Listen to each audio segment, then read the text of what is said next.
ഇന്ന് 31-ാമത്തെ ദിവസം നാം ഒരുമിച്ച് വായിക്കുന്നത് ഉൽപ്പത്തി പുസ്തകം 31-ാം അധ്യായം, സങ്കീർത്തനങ്ങൾ 31-ാം അധ്യായവും മർക്കോസിന്റെ സുവിശേഷം 3-ാം അധ്യായവുമാണ്.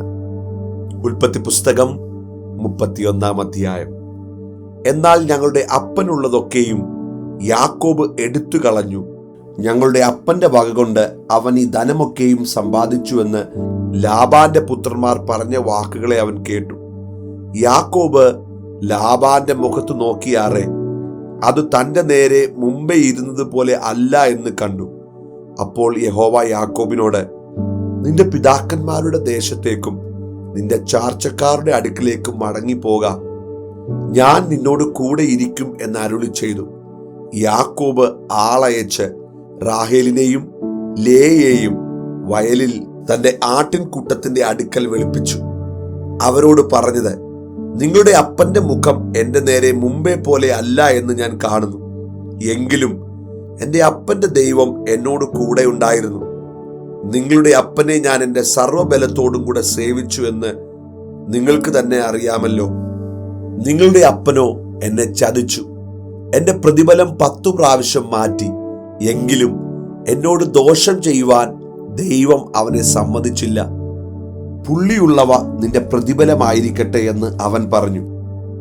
എങ്കിൽ കൂട്ടമൊക്കെയും പുള്ളിയുള്ള കുട്ടികളെ പെറ്റു.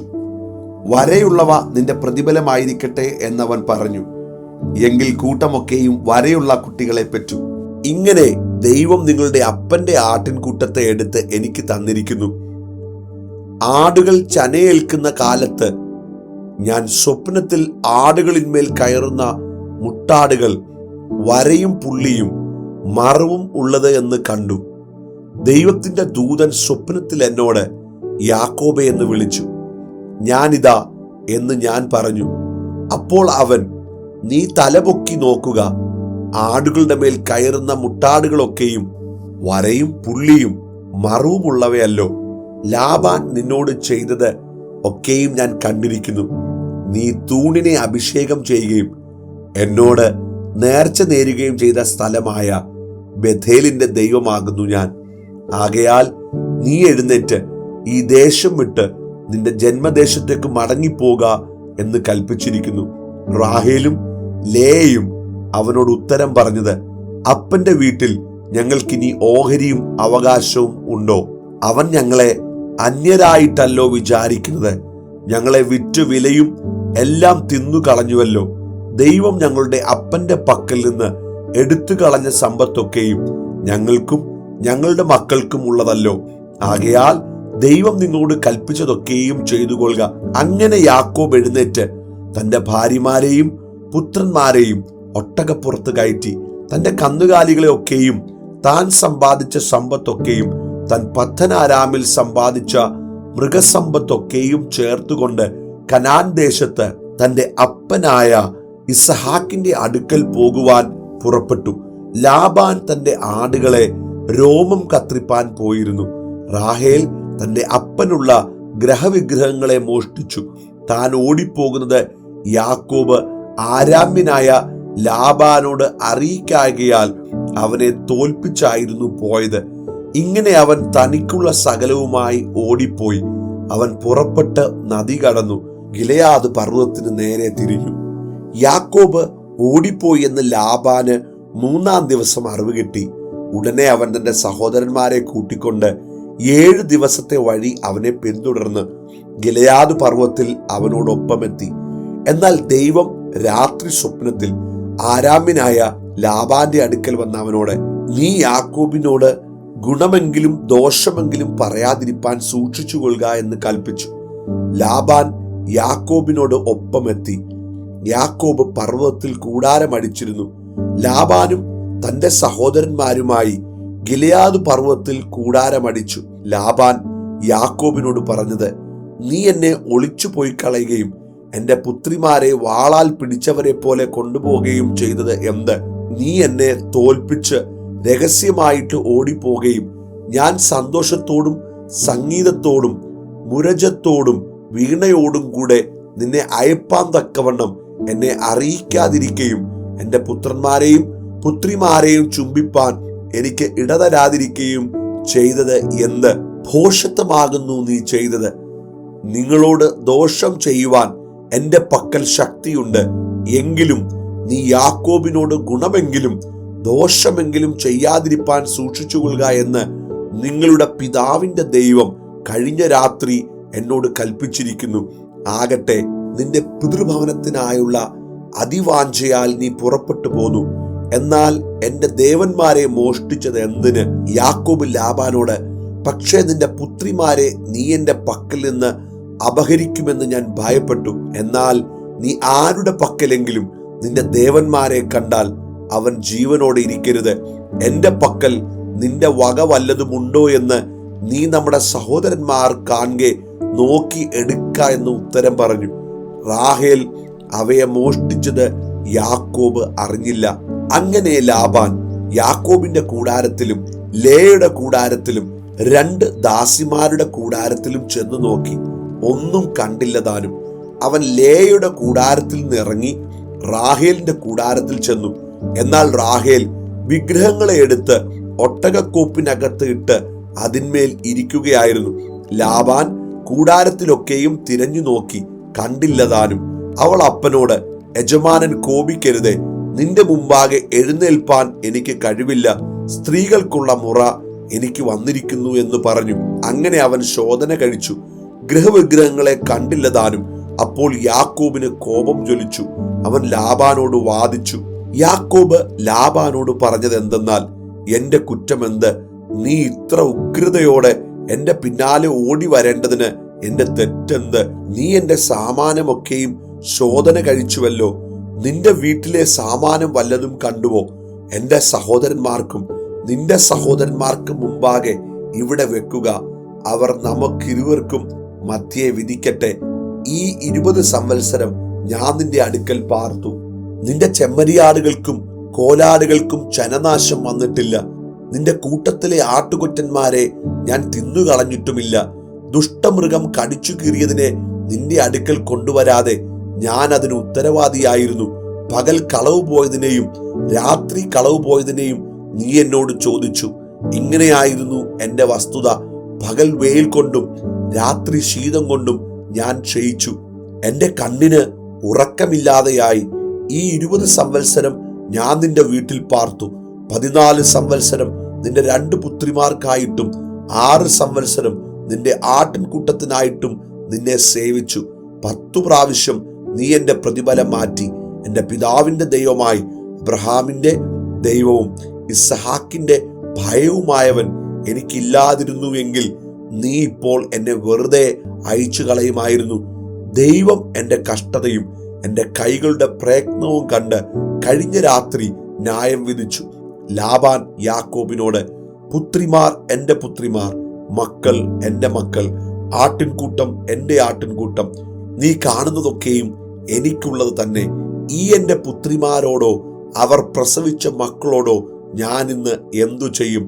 ആകയാൽ വരിക, ഞാനും നീയും തമ്മിൽ ഒരു ഉടമ്പടി ചെയ്യുക. അതെനിക്കും നിനക്കും മധ്യേ സാക്ഷിയായിരിക്കട്ടെ എന്നുത്തരം പറഞ്ഞു. അപ്പോൾ യാക്കോബ് ഒരു കല്ലെടുത്ത് തൂണായി നിർത്തി. കല്ല് കൂട്ടുവീൻ എന്ന് യാക്കോബ് തന്റെ സഹോദരന്മാരോട് പറഞ്ഞു. അവർ കല്ലെടുത്ത് ഒരു കൂമ്പാരമുണ്ടാക്കി. കൂമ്പാരത്തിന്റെ മേൽ വെച്ച് അവർ ഭക്ഷണം കഴിച്ചു. ലാബാൻ അതിന് യഗർ സാഹദൂദ, സാക്ഷ്യത്തിന്റെ കൂമ്പാരം എന്ന് പേരിട്ടു. യാക്കോബ് അതിന് ഗലേദ്, സാക്ഷ്യത്തിന്റെ കൂമ്പാരം എന്ന് പേരിട്ടു. ഈ കൂമ്പാരം ഇന്ന് എനിക്കും നിനക്കും മധ്യേ സാക്ഷി എന്ന് ലാബാൻ പറഞ്ഞു.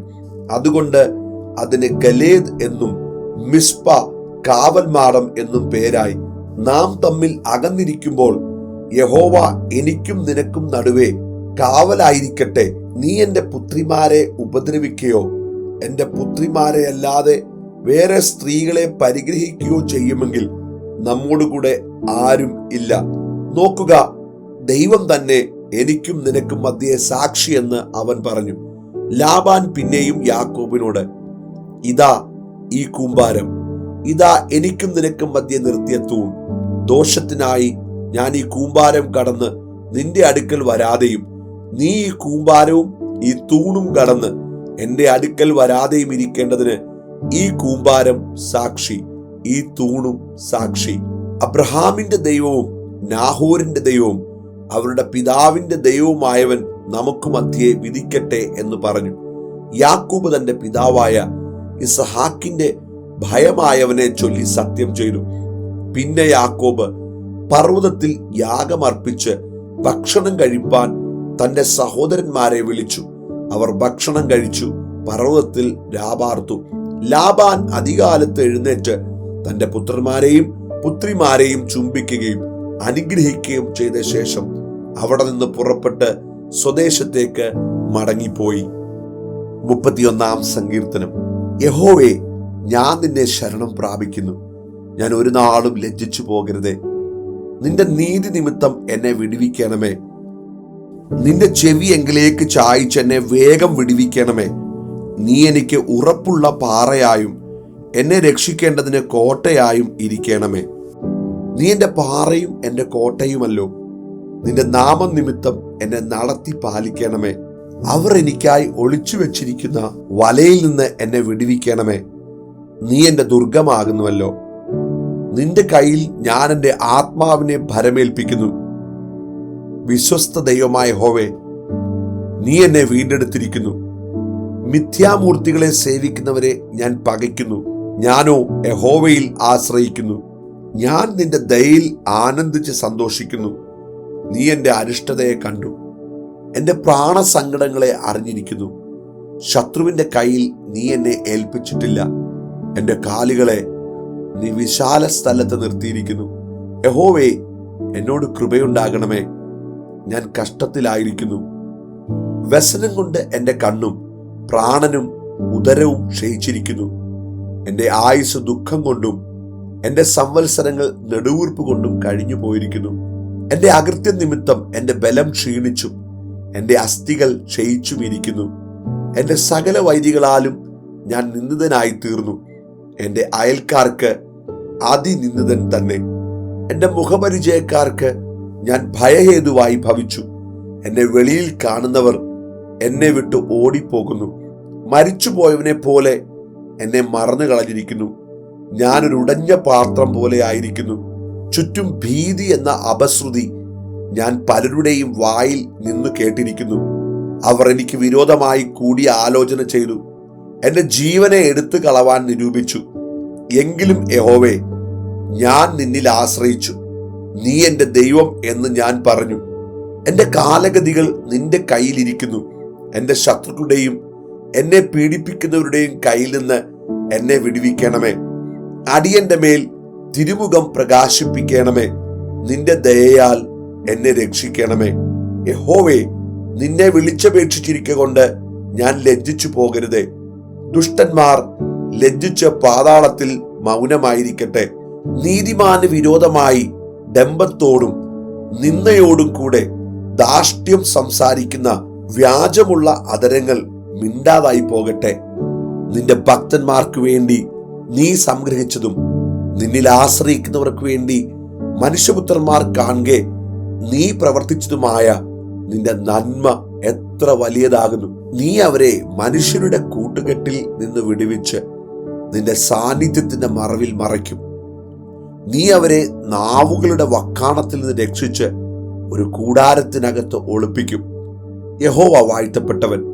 അവൻ ഉറപ്പുള്ള പട്ടണത്തിൽ തന്റെ ദയ എനിക്ക് അത്ഭുതമായി കാണിച്ചിരിക്കുന്നു. ഞാൻ നിന്റെ ദൃഷ്ടിയിൽ നിന്ന് ഛേദിക്കപ്പെട്ടു പോയി എന്ന് ഞാൻ എൻ്റെ പരിഭ്രമത്തിൽ പറഞ്ഞു.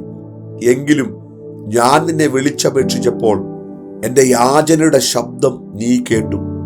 യഹോവയുടെ സകല വിശുദ്ധന്മാരുമായുള്ളവരെ, അവനെ സ്നേഹിപ്പീൻ. യഹോവ വിശ്വസ്തന്മാരെ കാക്കുന്നു. അഹങ്കാരം പ്രവർത്തിക്കുന്നവന് ധാരാളം പകരം കൊടുക്കുന്നു. യഹോവയിൽ പ്രത്യാശയുള്ള ഏവരുമേ, ധൈര്യപ്പെട്ടിരിപ്പീൻ. നിങ്ങളുടെ ഹൃദയം ഉറച്ചിരിക്കട്ടെ. വിശുദ്ധ മർക്കോസ് എഴുതിയ സുവിശേഷം 3-ാം അധ്യായം. അവൻ പിന്നെയും പള്ളിയിൽ ചെന്നു. അവിടെ വരണ്ട കൈയുള്ള ഒരു മനുഷ്യനുണ്ടായിരുന്നു. അവർ അവനെ കുറ്റം ചുമത്തേണ്ടതിന് ശബത്തിൽ അവനെ സൗഖ്യമാക്കുമോ എന്ന് നോക്കിക്കൊണ്ടിരുന്നു. വരണ്ട കൈയുള്ള മനുഷ്യനോട് അവൻ, നടുവിൽ എഴുന്നേറ്റ് നിൽക്ക എന്ന് പറഞ്ഞു. പിന്നെ അവരോട്, ശബത്തിൽ നന്മ ചെയ്യുകയോ തിന്മ ചെയ്യുകയോ ജീവനെ രക്ഷിക്കുകയോ കൊല്ലുകയോ ഏത് വിഹിതം എന്ന് ചോദിച്ചു. അവരോ മിണ്ടാതിരുന്നു. അവരുടെ ഹൃദയകാഠിന്യ നിമിത്തം അവൻ ദുഃഖിച്ചുകൊണ്ട് കോപത്തോടെ അവരെ ചുറ്റും നോക്കി ആ മനുഷ്യനോട് കൈ നീട്ടുക എന്ന് പറഞ്ഞു. അവൻ നീട്ടി. അവന്റെ കൈ സൗഖ്യമായി. ഉടനെ പരീശന്മാർ പുറപ്പെട്ട് അവനെ നശിപ്പിക്കേണ്ടതിന് ഹേരോദ്യരുമായി ആലോചന കഴിച്ചു. യേശു ശിഷ്യന്മാരുമായി കടൽക്കരയ്ക്ക് വാങ്ങിപ്പോയി. ഗലീലയിൽ നിന്ന് വലിയൊരു പുരുഷാരം അവനെ അനുഗമിച്ചു. യഹൂദയിൽ നിന്നും യെരൂശലേമിൽ നിന്നും ഏദോമിൽ നിന്നും യോർദാൻ അക്കരെ നിന്നും സോരിന്റെയും സീദോന്റെയും ചുറ്റുപാട്ടിൽ നിന്നും വലിയൊരു കൂട്ടം അവൻ ചെയ്തതൊക്കെയും കേട്ടിട്ട് അവന്റെ അടുക്കൽ വന്നു. പുരുഷാരം തന്നെ ഞെരിക്കാതിരിക്കേണ്ടതിന് അവരുടെ നിമിത്തം ഒരു ചെറുപടക് തനിക്ക് ഒരുക്കി നിർത്തുവാൻ അവൻ ശിഷ്യന്മാരോട് പറഞ്ഞു. അവൻ അനേകരെ സൗഖ്യമാക്കുകയാൽ ബാധകൾ ഉള്ളവരൊക്കെയും അവനെ തൊടേണ്ടതിന് തിക്കിത്തിരക്കി വന്നു. അശുദ്ധാത്മാക്കളും അവനെ കാണുമ്പോഴൊക്കെയും അവന്റെ മുമ്പിൽ വീണു. നീ ദൈവപുത്രനെന്ന് നിലവിളിച്ചു പറയും. തന്നെ പ്രസിദ്ധമാക്കാതിരിക്കേണ്ടതിന് അവൻ അവരെ വളരെ ശാസിച്ചു പോന്നു. പിന്നെ അവൻ മലയിൽ കയറി തനിക്ക് ബോധിച്ചവരെ അടുക്കൽ വിളിച്ചു. അവർ അവന്റെ അരികിൽ വന്നു.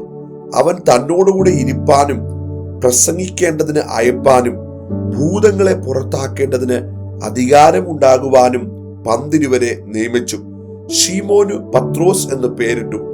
സെബദിയുടെ മകനായ യാക്കോബ്, യാക്കോബിന്റെ സഹോദരനായ യോഹന്നാൻ, ഇവർക്ക് ഇടിമക്കൾ എന്നർത്ഥമുള്ള ബോവനേർഗസ് എന്ന് പേരിട്ടു.